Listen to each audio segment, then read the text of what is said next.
Salut tout le monde, bienvenue ou bon retour sur ma chaîne. Je suis ravie de vous retrouver aujourd'hui pour le deuxième épisode du vlog.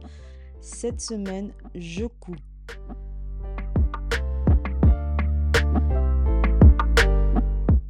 Je ne sais pas vous, mais moi je suis déjà en mode réflexion des tenues de vacances. J'ai décidé cette année de commencer tôt. Je vais coudre tranquillement et sans stress. Mon objectif est de coudre des tenues pour les vacances, mais qui sont aussi portables au quotidien.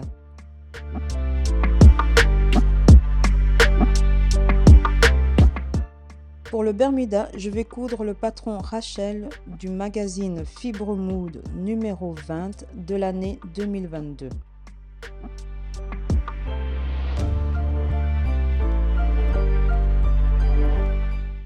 C'est un Bermuda qui est assez épuré au niveau de son style. Il est ample avec des plis à l'avant et des poches dans la couture côté.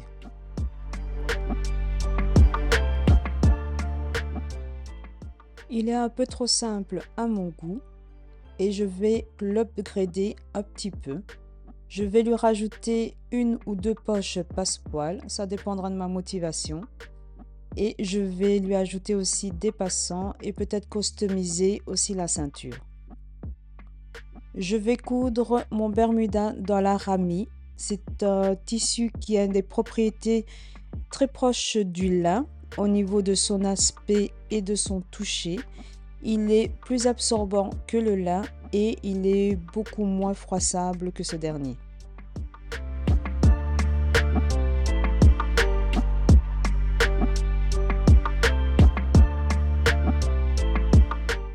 Pour la chemise, je vais coudre un autre patron du magazine Fibre Mood.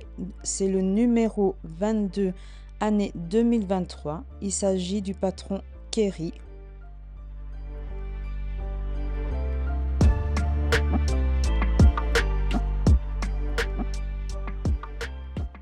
C'est une chemise qui est très ample. Elle a deux versions au niveau des manches.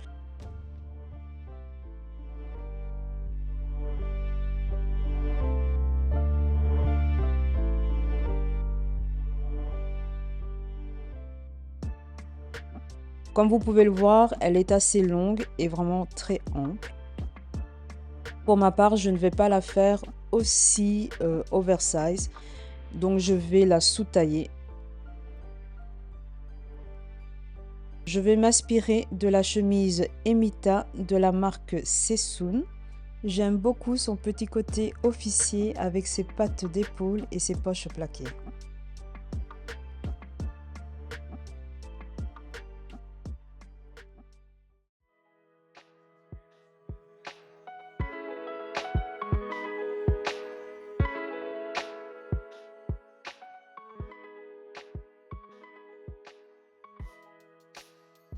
Vous connaissez mes difficultés pour avoir un pantalon qui me convient, donc je n'ai pas pris de risque et j'ai cousu des toiles.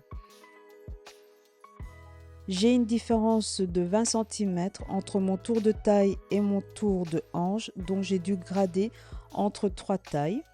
Par facilité, j'ai pris la taille 50 pour le tour de taille et j'ai reporté la différence dans les plis du devant et les pinces au dos. J'ai des plis qui se sont formés sur le devant. Je vais jouer avec la profondeur des plis pour donner un peu plus de mou sur le devant.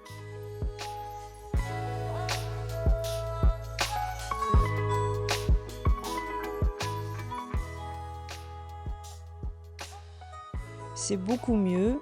Comme vous pouvez le remarquer sur la jambe de droite, il en reste encore un tout petit peu, mais je vais laisser ça comme ça et je vais arranger ça au niveau de l'essayage. Voilà que la correction de mon patron est finie, je peux enfin m'attaquer à la couture. J'ai envie de mettre du biais pour la finition de la ceinture et des poches.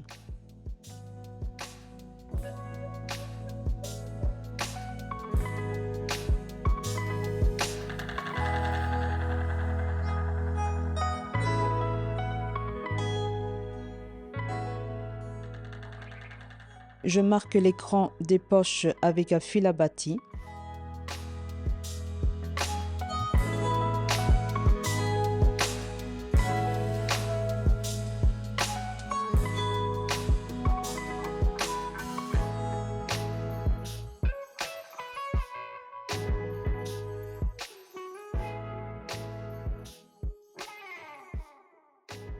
Je commence par coudre les plis devant.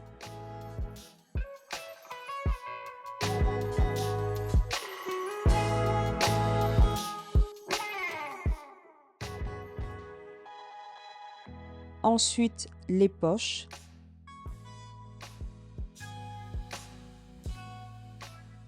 Je marque aussi l'écran au niveau des poches. Normalement, j'aurais dû le faire au fil à bâti. Mais je vous avoue que j'avais un peu la flemme, donc j'ai fait avec un bic à friction. Je m'assure que chaque rang se retrouve bien l'un en face de l'autre. Et je couds entre ces deux crans.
Là, je m'attaque au dos.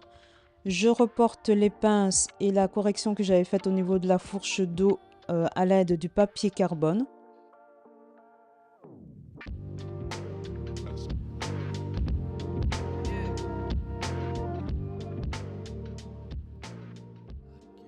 Je commence à coudre d'abord les pinces. Comme je vous ai dit, je vais ajouter une poche passepoil. Ce sera une fausse poche passepoil à 2 rabats. Je me suis exercée avant. Et donc pour cela, j'ai besoin de 2 rabats qui font 5 cm sur 4 cm, un thermocollant de la même taille et 2 fonds de poche qui eux mesurent 16 cm sur 12. J'ai décidé de ne pas thermocoller les rabats comme sur l'exemple ici. J'aimais bien le rendu et j'avais pas envie que mes rabats soient trop épais. Donc mon thermocollant va juste servir à renforcer l'ouverture de la poche passepoil. Je place mon ouverture de la poche passepoil à 7 cm de ma taille. Alors pour réaliser la poche passepoil, moi je marque tout au pic à friction et je décide ici de reporter l'ouverture de la poche passepoil sur l'envers de mon dos.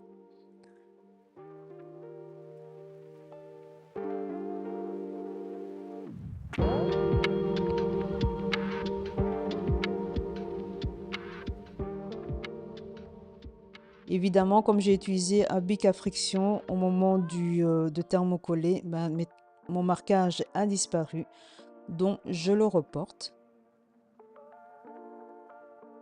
Je fixe d'abord un fond de poche.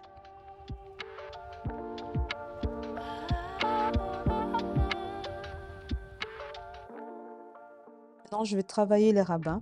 Donc, je les ai prépliés au fer envers contre envers. Et là, je trace à 1 cm du bord plié une droite. Ce sera la droite qui va me servir de guide pour coudre mon rabat sur mon pantalon. J'ai oublié de vous dire que l'ouverture de ma poche passepoil mesure 14 cm. Mes rabats, eux, mesurent 16 cm, donc j'ai 2 cm en plus. Et donc, je vais commencer et finir ma couture à 1 cm des bords. Comme ça, j'ai vraiment mes 14 cm comme l'ouverture.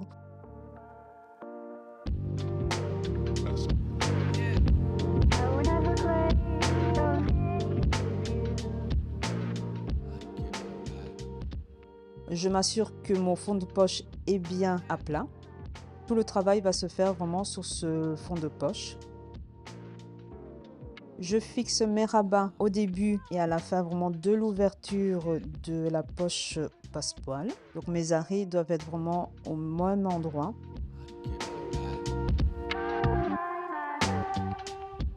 Et le côté front du rabat, donc la partie non pliée, est contre la ligne que j'ai tracée, qui est l'ouverture de la poche passepoil.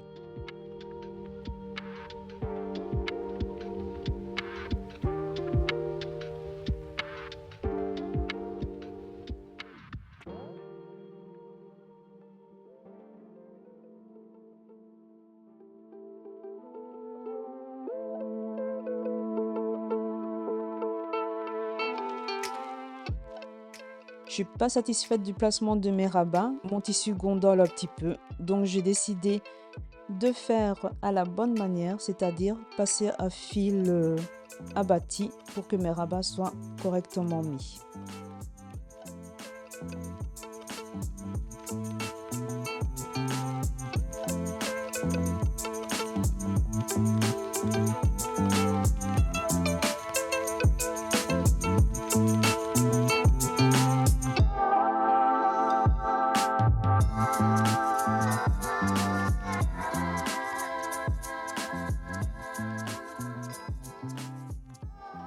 Voilà, c'est beaucoup mieux.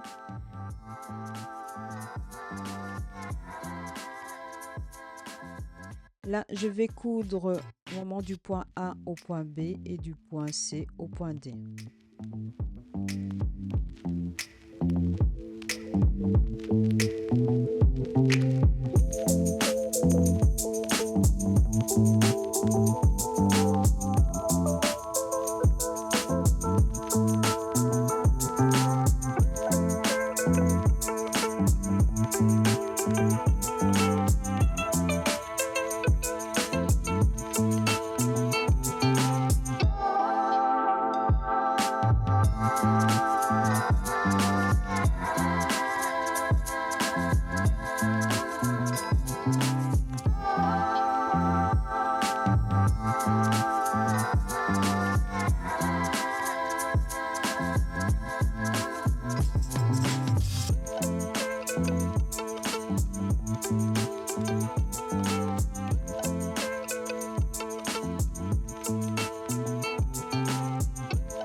Coudre des poches passepoil pour moi, c'est vraiment une étape qui est assez stressante. Je n'ai pas de tissu de secours, j'ai vraiment coupé, mon bermuda dans le métrage que j'avais. Donc je prends vraiment bien mon temps pour, réaliser cette poche. Je marque à 1 centimètre de l'arrêt un petit cran, une petite marque. Il va me servir à réaliser, le petit V qui va commencer ou terminer vraiment au plus proche de mon point d'arrêt. And silently, it could build and build until you finally see, whoa, it's taking over, damn no closure, moving closer. No exposure, I just wanna be a loner. Some can't stay sober, looking over all their shoulders. Like moving boulders just to get out of the home. It sucks, I've had enough, I don't wanna feel the stuck. Under the rug, all my problems that I shove. I got nightmares in my head, I fear that the thoughts build up until I can't hear. That my mind fills up into a creature, and it haunts me somewhere much deeper. I got nightmares in my head, I fear that the thoughts build up until I can't hear. That my mind fills up into a creature, and it haunts me somewhere much deeper.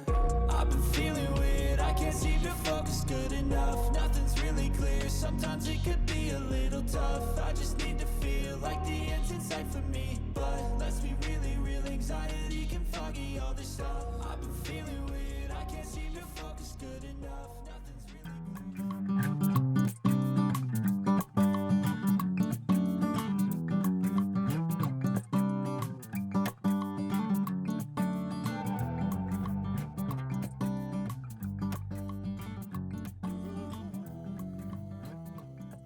Je coule l'ouverture de la poche passepoil de façon à ce que les deux rabats se retrouvent l'un contre l'autre.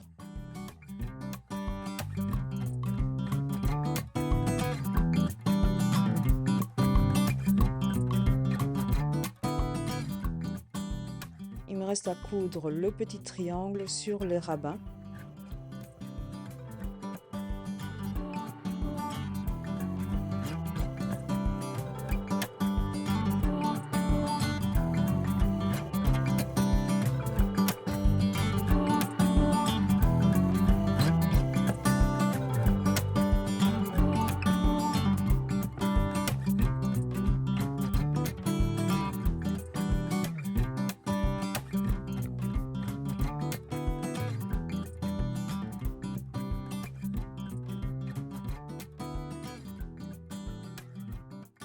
Et pour finir, je couds mon deuxième faux de poche au-dessus de tout et après je surpique. Mais avant ça, je vais diminuer les valeurs de couture pour que j'ai moins d'épaisseur. Ça sera beaucoup plus joli.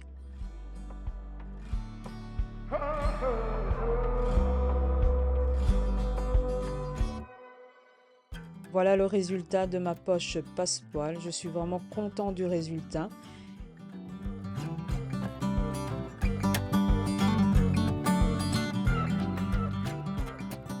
J'en ai fini pour le dos, j'ai cousu la poche, il me reste à coudre le devant sur le dos. Je vais zapper cette étape-là et on va passer directement à la chemise.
Je ressors mes coutures à l'aide d'une épingle, vraiment pour que les points soient bien marqués. Je fais rouler sous mes doigts. Je ne fais pas de repassage à cette étape. Par contre, je passe à fil à bâti en dessous des valeurs de couture en m'assurant que la couture soit bien ressortie et pour ça, je m'aide de mon aiguille.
Je suis allée assez rapidement au niveau de cette étape-là. Je vais réaliser une vidéo plus tard sur comment je m'y prends pour coudre une chemise et là, ce sera vraiment beaucoup plus détaillé.